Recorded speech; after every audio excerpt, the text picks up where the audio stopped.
Some men never lose to the market. They lose to the sentence that appears in their head the moment price goes against them. Because before the chart becomes a decision, it becomes a meaning. And that meaning is almost always delivered through language, quiet language, the kind you don't even notice until you're already clicking, already sizing up, already breaking rules you swore you'd follow. And that's why the biggest trades you'll ever make aren't on a chart. They happen inside your skull before the market even opens. In the small private room where you either speak like a professional or you speak like a wounded gambler. There's a way certain people move through pressure that most will never understand, not because it's complicated, but because it's unglamorous, because it's silent, because it doesn't provide the emotional release people secretly want. And you've probably felt this divide before in your own life. The difference between reacting and responding, between needing to feel better right now and being willing to be uncomfortable for a long time, between being the man who must be right and being the man who can be wrong without collapsing. And the market is brutal because it exposes which one you are without negotiation, without mercy, without explanation, and it does it every day. Most people think trading is about predicting, about outsmarting, about seeing what others don't see, but that's the story they tell so they don't have to face the real truth. The truth that the chart is just a mirror and the mirror doesn't lie. It reflects your nervous system, your discipline, your identity, and especially your internal vocabulary. Because the chart can only trigger what's already inside you, and what's inside you is often just a script that got written a long time ago by fear, by childhood pressure, by past failures, by shame, by the need to prove something, and you didn't write it on purpose. But you've been obeying it for years. You can see it in the way people handle the first loss of the day, because some people treat it like data and others treat it like a verdict. And that one difference is the difference between a career and a cautionary tale. I want to take you back to a single moment, because the mind only changes when it sees itself clearly, and clarity usually arrives through contrast. March 2020, the world is on fire. Markets are collapsing. The noise is everywhere. The fear is contagious. And at 3:12 a.m., my phone lights up. It's a trader I knew well. Let's call him John. And he's not angry yet. He's not even loud. He's just broken. And that's the dangerous phase, because when the voice becomes quiet and final, it's already convinced itself the story's over. "I'm done," he whispers. "Account's gone. Everything's gone. I blew it." 2 hours later, I get another message. Same day, same volatility, same $50,000 gut punch, and it's from a different trader, Marcus, and his text is almost boring. "Rough day, fresh data, time to rebuild." Same strategy, same broker, same market conditions, same loss. Two completely different futures unfolding from two completely different sentences. John spiraled, not because he was weak, but because his words were final, and final words trigger survival circuits. Because if your mind believes the story's over, it stops protecting the future, it starts trying to escape the present, and escape in trading looks like revenge trades. Desperate entries, oversized positions, emotional chaos dressed up as intuition, and the more he spoke like a man who was ruined, the more his behavior matched it. Because language isn't just communication, it's programming. Marcus rebuilt, refined, stayed small, stayed sharp, kept his logic online, because his words framed the loss not as identity, but as information, not as a collapse, but as a reset. And that reset language kept his nervous system from going into fight or flight, which kept his prefrontal cortex online, which kept him capable of doing the only thing that matters in this business, executing a repeatable process in an uncertain environment. And that's the separation right there. Most traders don't lose because they don't know enough. They lose because their inner voice cannot tolerate uncertainty without trying to control it. And control in markets is always an illusion that turns into impulsive behavior. There are people who react to discomfort like it's danger, and there are people who treat discomfort like weather. And the market is simply the place where that difference becomes visible in numbers. So when you hear a trader say, "I'm broke, I'm ruined, it's over," understand what they're actually doing. They're assigning finality to a temporary event, They're turning a single outcome into an identity. An identity-level language is a trap because once your mind decides, this is who I am, it starts gathering evidence to prove it. It starts filtering reality to match the label. It starts seeing threat where there is only probability. And when you hear a trader say, data received, system performed, reset, understand what they're actually doing. They're keeping the story open. They're keeping the mind curious. They're protecting their capacity to learn. Same reality, two meanings, two nervous systems, two lives. This is why the market doesn't destroy most traders. Their words do. Because the silent vocabulary echoing inside your mind when things go wrong is not harmless. It's the switchboard that decides whether you go to logic or panic, process or impulse, patience or chasing. And you already know the voice I'm talking about. It's the voice that shows up when a trade is slightly red and says, just give it room, when your plan says cut it. It's the voice that shows up after a loss and says, get it back, when your rules say stop. It's the voice that shows up after a win and says size up, when your process says repeat. And you think you're trading setups, but you're often trading narratives, and narratives are made of words. Some words are like malware. They don't feel dramatic, but they hijack your operating system. Hope, revenge, get even, YOLO, maybe, probably, and deserve, oh, always, never, rigged, manipulated. These words carry emotional payloads, and the moment you load them, your brain state changes, your perception changes, your risk tolerance changes, your patience changes, and then you call it the market. But it wasn't the market, it was the sentence. A trader sees a clean setup and writes, looks kind of scary, maybe it works. And in that moment, the trade is already poisoned because scary activates fear circuitry and maybe activates uncertainty. And fear plus uncertainty equals hesitation. Late entries, missed exits, and eventually impulsive compensation. Another trader sees the same chart and writes, matches criteria, risk defined, execute, and the brain stays online because the language keeps it operational. This is why you can read a trader's journal and predict their future without seeing their strategy. If their journal is full of identity attacks like, I'm stupid, I suck, I always do this, it's not just negativity, it's self-programming. It's telling the mind to associate trading with shame. And shame always demands relief, and relief in trading looks like breaking rules to feel better now. And if their journal is full of operational language like criteria met, entry triggered, invalidation hit, trade rejected, it might sound cold, but cold is good because cold means the nervous system isn't in survival mode. Cold means you can keep doing the work. Now here's the part most people miss. The goal is not to become positive. The goal is to become precise, not motivational, operational. Because affirmations don't save accounts, systems do, and the words you use should function like a system command, not a mood booster. So the question becomes simple, brutally simple. What do you say when you lose? Do you say, I blew it?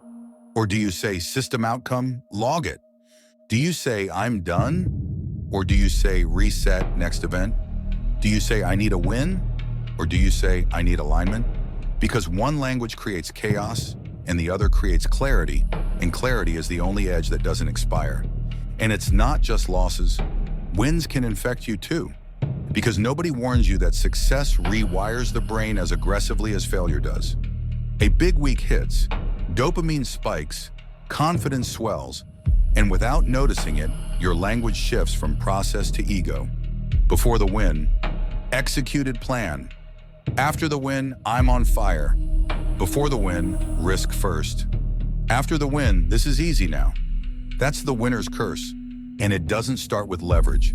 It starts with a sentence. The moment you stop saying the system worked and start saying I nailed it, you have moved the center of gravity from process to identity, and identity wants to prove itself again. And that's when you start forcing trades, sizing up too fast, and giving back weeks of work in one emotional afternoon. There's a reason elite traders sound almost boring after big wins. They don't talk like heroes. They talk like operators, and they don't say, I am the market. They say one event, next event. They don't romanticize it. They rent success daily, quietly, and they pay the rent with discipline. If you've ever had a streak and then collapsed, you already know this pattern, because the collapse didn't begin on the losing day, it began the day you started speaking differently after winning. So if this is hitting you, do two things right now. Not later, right now, because later is how people stay the same.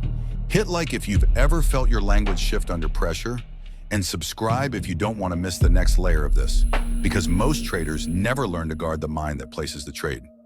Now there's another problem, and it's the one that destroys even disciplined people: your environment. Because language is contagious. You can be clean internally, but if your feed is full of hype, memes, and gambler logic, you will start absorbing it like secondhand smoke, and you won't notice until your own journal starts sounding like the crowd. This is the herd virus. It doesn't infect you by force, it infects you through belonging. Because humans copy the language of the group they want to fit into, and in trading that is fatal. Because the crowd doesn't speak in probabilities, it speaks in certainty, it speaks in slogans, it speaks in emotion, and emotion is not an edge. You've seen it in every mania, every boom, every crash. One side is talking like professionals. Define risk, take profits, size accordingly. The other side is chanting fantasies. And you can predict performance just by listening to the words. If the dominant language is full send, hold no matter what, they're out to get us. You're not in a serious environment. You're in a casino with better graphics. So you build a firewall, not by isolating yourself from the world, but by being ruthless with inputs. Because there is no neutral content, it either sharpens you or it dulls you. If you can't explain a trade in your own words, you don't own it. If you're trading because the timeline feels excited, you're not trading edge, you're trading emotion. And if you want a single sentence to protect you when the crowd is screaming, use this one. I don't trade community energy, I trade edge. Say it until it feels like your own blood. Now we get to the part where most people fail, the part that decides whether this becomes a real transformation or just another video you watched while staying the same. Installation. Because the brain is not wired by insight, it's wired by repetition. You don't default to what you understand, you default to what you've trained. So you build a small arsenal of anchor phrases, not 50, not 10, just a few, because the goal is automation. When pressure hits, you won't have time to debate with yourself. You will obey your training, and training is built through repetition. The same way a fighter doesn't become calm by reading about calm. He becomes calm by doing the same protocols until calm is what happens. So your anchor phrases should be simple, operational, and repeatable.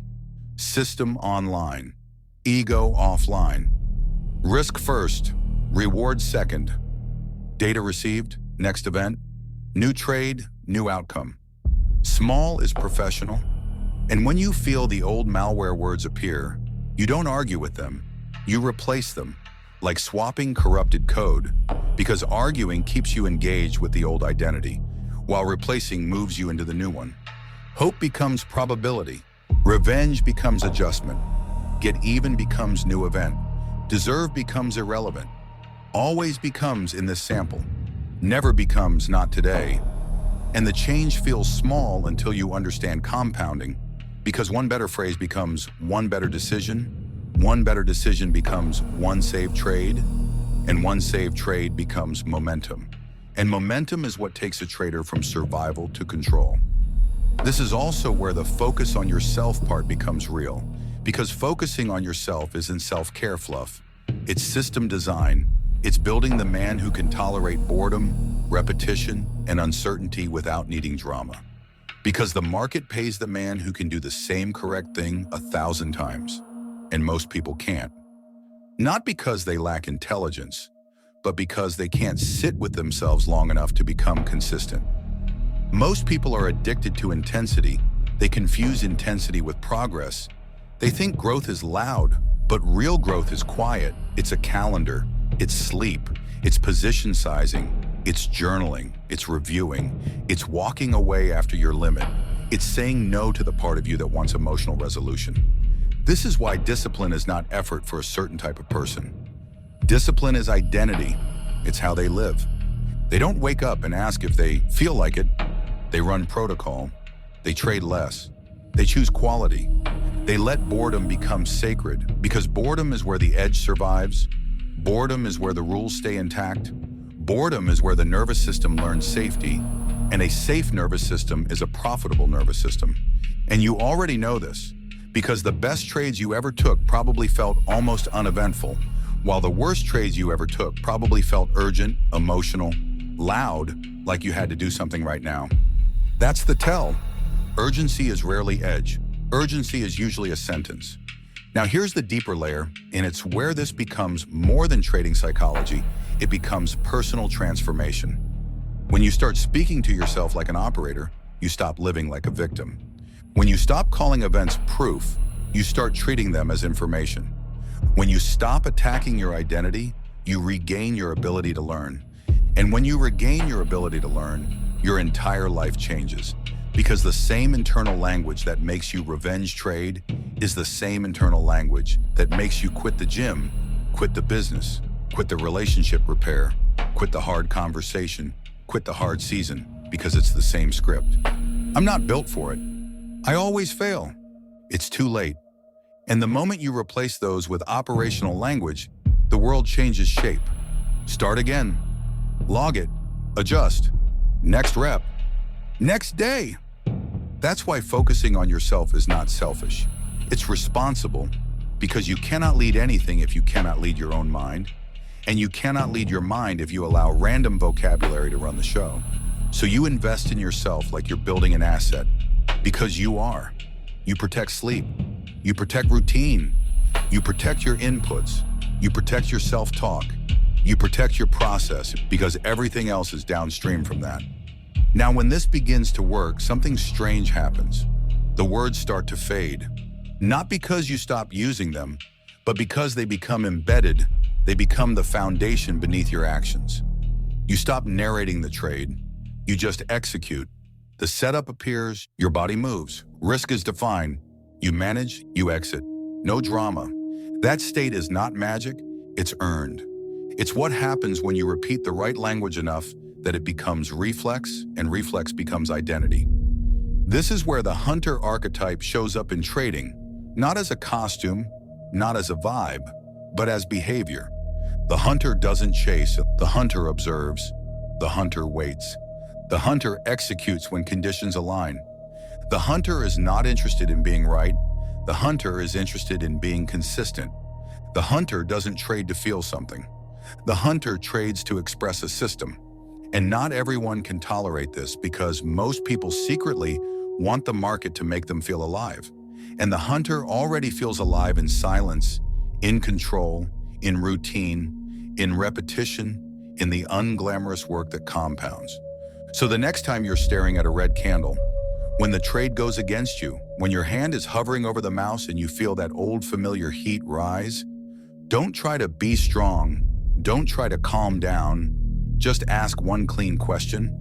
Am I speaking like John or Marcus? Am I speaking like finality or data? Because that moment of awareness is the doorway, and once you see it, you don't unsee it. Because after that, you start noticing how often your own words were the trigger, how often the market was just the excuse. If this resonates, comment Hunter, so you anchor it in your own identity, not for anyone else, for you. Because the moment you name the standard, you start living up to it. And share this with one trader you know who keeps repeating the same cycle. Because sometimes the right sentence at the right time saves a career. Now let the ending be simple, because the truth is simple. Your results don't start with your broker, or your indicators, or your chart layout. They start with a single thought, a single word. And the man you become is shaped by what you repeat under pressure. Some paths close quietly behind you. After this, it's hard to go back to the old way of speaking, the old way of reacting, the old way of collapsing after one outcome. Because once you see the mechanism, you stop worshiping the emotion and you start running protocol. So subscribe if you want more of this, because this channel is not built for noise. It's built for the people who move differently.